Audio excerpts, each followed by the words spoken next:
Всем привет! Данное видео прислал мне мой коллега.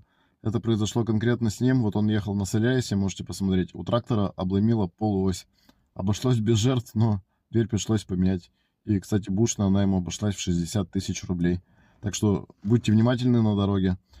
Смотрите видео, и такое может произойти, к сожалению, с каждым в любой момент.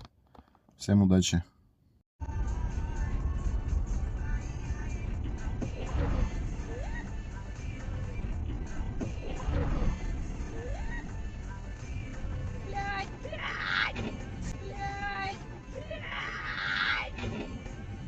Сука.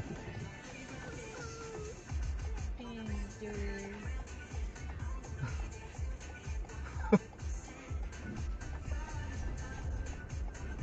Он там вообще. А мы можем видео снять отсюда? Наверное. Это такой трактор. Он там пересрал. Ладно, его не залетело к нему, блин, прикинь, что